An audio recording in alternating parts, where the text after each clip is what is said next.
সকলকে নমস্কাৰ আৰু স্বাগতম জনাইছোঁ মই এষ্ট্ৰলজাৰ ডক্টৰ পি কে শাস্ত্ৰীৰে দেৱগুৰু এষ্ট্ৰলজিলৈ আপোনালোকৰ মাজলৈ লৈ আহিছোঁ 2025 বৰ্ষৰ বৃষ ৰাশিৰ ৰাশিফল। বৃষ ৰাশিৰ জাতক জাতিকাসকলৰ ক্ষেত্ৰত দেখা যায় যে সামগ্ৰিকভাৱে ক'ব গ'লে এই বছৰটো সুন্দৰ হ'ব, কিন্তু সকলো ক্ষেত্ৰতে নিজ প্ৰচেষ্টাৰ দৰকাৰ হ'ব। আৰু শিক্ষাৰ্থীসকলৰ মনৰ আশা পূৰণ হোৱা দেখা যায়। যিসকলে বিবাহ কৰিম বুলি ভাবি আছে তেখেতসকলৰো মনৰ আশা পূৰণ হ'ব, অৰ্থাৎ উপযুক্ত পাত্ৰ পাত্ৰীৰ সন্ধান পাব এই বৰ্ষটোতে। প্ৰেমৰ ক্ষেত্ৰতো অতি সুন্দৰ ফল লাভ কৰিব এই বৃষ ৰাশিৰ জাতক জাতিকাসকলে এই বৰ্ষটোত। সামগ্ৰিকভাৱে ক'ব গ'লে এই 2025 চনটো বৃষ ৰাশিৰ জাতক জাতিকাসকলৰ বাবে এটা সুন্দৰ বছৰ হিচাপে প্ৰতিষ্ঠিত হৈ ৰ'ব। এতিয়া এই বৃষ ৰাশিৰ জাতক জাতিকাসকলৰ আৰ্থিক ক্ষেত্ৰলৈ। আৰ্থিক ক্ষেত্ৰত এই বছৰটো অতি সুন্দৰ হ'ব। বছৰৰ মধ্যভাগৰ পাছত আৰু মনে বিচৰা ধৰণে সুফলসমূহ লাভ কৰিবলৈ সক্ষম হ'ব। বিভিন্ন দিশৰ পৰা অৰ্থৰ আগমন হ'ব। বেপাৰ বাণিজ্যৰ ক্ষেত্ৰতো সফলতা লাভ কৰিব এই বছৰটোত। খৰচৰ পৰিমাণ বৃদ্ধি পোৱা দেখা যায়, যদিও চেষ্টা কৰিলে যথেষ্ট পৰিমাণৰ ধন সঞ্চয় কৰিব পাৰিব এই বৰ্ষটোত। মুঠতে ক'ব গ'লে এই 2025 বৰ্ষটো এই বৃষ ৰাশি জাতক জাতিকাসকলৰ ক্ষেত্ৰত বিত্তীয় দিশত অৰ্থাৎ আৰ্থিক দিশত অতি শক্তিশালীভাৱে সফল হ'ব তথা সফলতা লাভ কৰিবলৈ সক্ষম হ'ব আৰ্থিক ক্ষেত্ৰত। কিন্তু মাটি বাৰী যান বাহন আদি ক্ৰয়ৰ ক্ষেত্ৰত কিছু প্ৰত্যাহ্বান আহিব পাৰে। সেই প্ৰত্যাহ্বান মোকাবিলা কৰিব পাৰিলেহে আপুনি মাটি বাৰী যান বাহন ক্ৰয় কৰাৰ ক্ষেত্ৰত সফলতা লাভ কৰিব। যি ক্ষেত্ৰতে বিনিয়োগ নকৰক, লাগিলে গাড়ীয়ে হওক বা মাটি বাৰীয়ে হওক, প্ৰতিটো বস্তুৱে আপুনি পুংখানুপুংখভাৱে তদন্ত কৰি জানি বুজিহে আপুনি বিনিয়োগ কৰিব বা ক্ৰয় কৰিবলৈ চেষ্টা কৰিব, সফলতা লাভ কৰিব। নহ'লে কিছু ক্ষেত্ৰত কিছু সমস্যাটো পৰা দেখা যায়।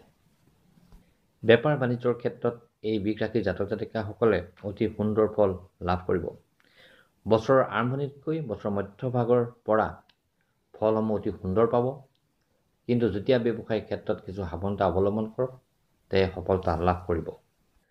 আৰু প্ৰতিটো ক্ষেত্ৰতে কঠোৰ পৰিশ্ৰম কৰাৰ দৰকাৰ আছে। বেপাৰ বাণিজ্যৰ ক্ষেত্ৰত তেহে আপুনি সফলতা পাবলৈ সক্ষম হ'ব।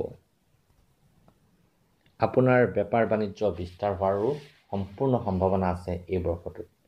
গতিকে সকলো ক্ষেত্ৰতে আপুনি সাৱধানতা অৱলম্বন কৰিলে সফলতা লাভ কৰিবলৈ আপুনি সক্ষম হ'ব। সামগ্ৰিকভাৱে ক'বলৈ গ'লে বেপাৰ বাণিজ্যৰ ক্ষেত্ৰতো এই 2025 চনটো বৃষ ৰাশি জাতক জাতিকাসকলৰ ক্ষেত্ৰত অতি সুন্দৰ বছৰ হিচাপে প্ৰতিষ্ঠিত হৈ ৰ'ব।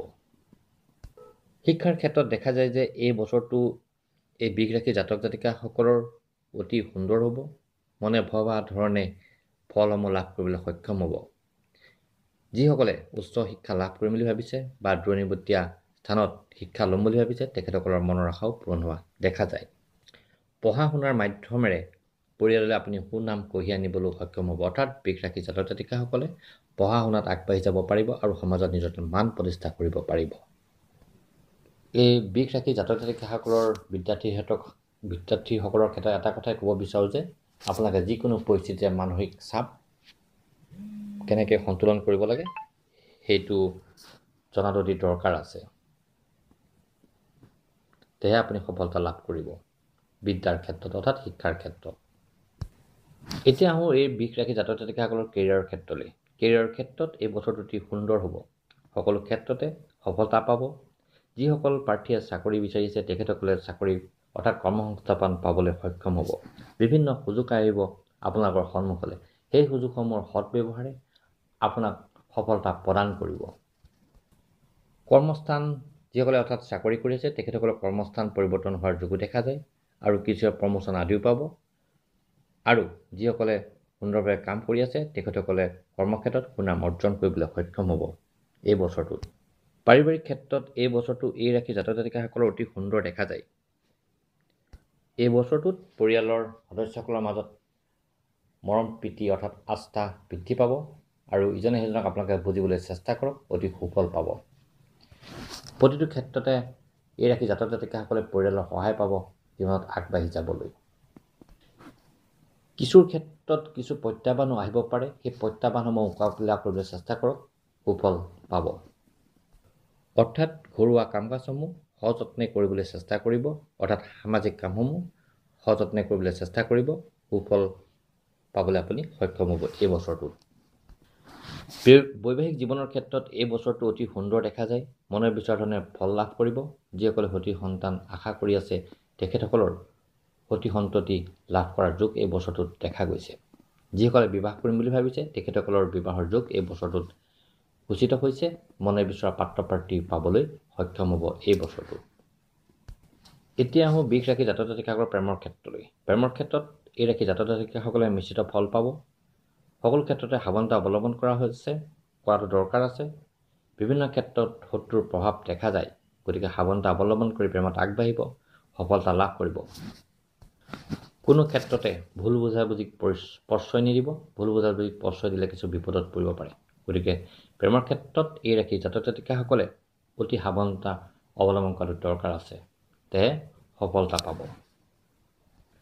এতিয়া আহোঁ বৃষ ৰাশি জাতক জাতিকাসকলৰ স্বাস্থ্যৰ ক্ষেত্ৰলৈ। স্বাস্থ্যৰ ক্ষেত্ৰত এই বৰ্ষটো অতি সুন্দৰ দেখা যায়। মনে বিচৰা ধৰণে ফলসমূহ লাভ কৰিব। কোনো বাধা স্বাস্থ্যৰ ক্ষেত্ৰত দেখা নাযায়। অতি সুন্দৰ হ'ব এই বছৰটো। আৰু নিয়মিতভাৱে যদি আপুনি যোগা আৰু মেডিটেশ্যন কৰে অতি সুফল পাব। বছৰৰ প্ৰথম ভাগত কিছু শ্বাস প্ৰশ্বাসজনিত কিছু সমস্যাৰ উদ্ভৱ হ'ব পাৰে, গতিকে সেই ক্ষেত্ৰত কিছু সজাগতা থকাটো দৰকাৰ আছে এই ৰাশি জাতক জাতিকাসকলৰ। এতিয়া আহোঁ প্ৰতিকাৰলৈ। 2025 বৰ্ষটো কি প্ৰতিকাৰ কৰিলে আপুনি সুন্দৰ ফল পাব, অৰ্থাৎ বাধাসমূহ আপোনাৰ দূৰ হ'ব, সেই প্ৰতিকাৰসমূহ উল্লেখ কৰিছোঁ। হাতৰ যদি মধ্যমা আঙুলিত এটা ৰূপৰ ৰিং ধাৰণ কৰে তেতিয়াহ'লে আপুনি সুফল পাবলৈ সক্ষম হ'ব। এটা কথা মনত ৰাখিব, পুৰুষ হ'লে সোঁহাতৰ মধ্যমা আঙুলি আৰু মহিলা হ'লে বাওঁহাতৰ মধ্যমা আঙুলিত ধাৰণ কৰাটো বাঞ্ছনীয়, তেহে সুফলসমূহ লাভ কৰিব। শুকুৰবাৰ দিনাখন আপুনি বগা বস্তু দান কৰক, আপোনাৰ মনৰ আশাসমূহ পূৰণ হ'ব। প্ৰত্যেক শুকুৰবাৰে যদি এই ৰাশি জাতক জাতিকাসকলে বগা বস্ত্ৰ পৰিধান কৰে তেতিয়াহ'লে আপুনি সফলতা লাভ কৰিবলৈ সক্ষম হ'ব যিকোনো ক্ষেত্ৰতে। মা দুৰ্গাক নিয়মিতভাৱে পূজা অৰ্চনা কৰক, আপোনাৰ থকা বাধাসমূহ দূৰ হ'ব আৰু সফলতা পাব। আৰু প্ৰত্যেক সোমবাৰে যদি আপুনি ব্ৰত পালন কৰে আৰু শিৱলিংগত যদি আপুনি জল অৰ্পণ কৰে আপোনাৰ মনৰ আশাসমূহ পূৰণ হ'ব এই বৰ্ষটোত। শেষত সকলোকে আগন্তুক নৱবৰ্ষৰ শুভেচ্ছা জনাইছোঁ আৰু ভিডিঅ'টো চোৱাৰ বাবে সকলোকে ধন্যবাদ জনাইছোঁ। ধন্যবাদ।